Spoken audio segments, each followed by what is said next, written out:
Hello, TABC family. I hope all's well. Why do we dwell in the sukkah? What is the Chag all about?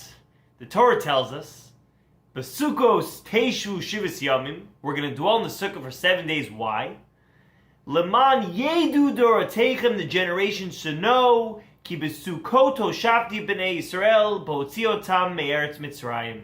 Because HaKadosh Baruch Hu caused us to dwell in booths, in Sukkot, when we left Egypt.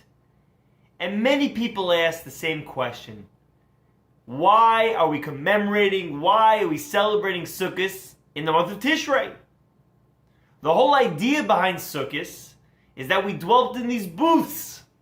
In what? When? In the month of Nisan. So therefore, why are we commemorating, why do we celebrate Sukkot in the month of Tishrei?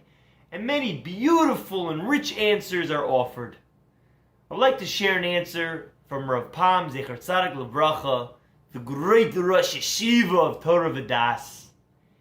At the beginning of Nehemiah, we learn about the Sar Mashkim, who is who? Nehemiah. And he had the great illustrious job to serve the Persian king. And one day, someone informed him that the situation in Israel was very dire.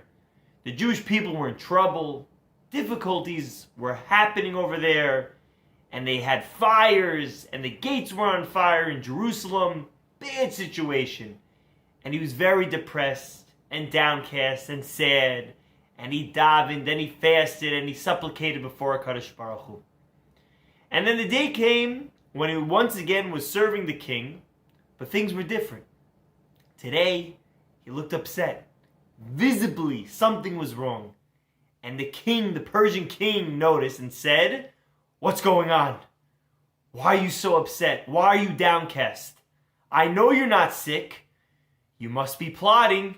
You must have some evil conspiracy right around the corner. What's going on?" Nehemiah, fearful for his life, replies to the king, No, your majesty. I'm just disheartened. I'm so broken that my brethren in Israel are in a difficult situation, difficult times. That's why I'm upset. Can I please have permission to go there so I can help remedy the situation? And he's granted leave. What was the Persian king saying to Nehemiah? What was the deeper message, says Rav Pam? I'm the king. And if you're a servant of the king, it's the greatest honor. You need to be happy, delighted, ecstatic. You get to serve the king. What is zechut? There's no place, there's no room to have a down face, to be sad, to be depressed. There's no room for that.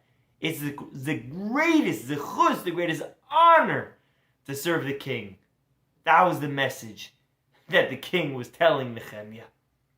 Says Rav Pam, what do we just experience? Rosh Hashanah, Yom Kippur. We made sure we screamed from the rooftops, Hashem Melech, Hashem Malach, Hashem Imloch Li'olam Va'ed. We coronated HaKadosh Baruch Hu with our davening, with our kavanas, with our piyutim. From the depths of our soul, from our kishkas, we coronated Hashem. Hashem was the king of the world. The Rosh Hashanah Yom Kippur. Right after comes what? Sukkos. We get to dwell in the sukkah. The Tzeil Demnusa, as the Zohar says. What does the sukkah represent? The Ashras HaShechina. Hashem's presence is readily felt. It's the divine embrace. We feel HaKadosh Baruch Hu's Shechina. It's so palpable, so real, so tangible in the sukkah.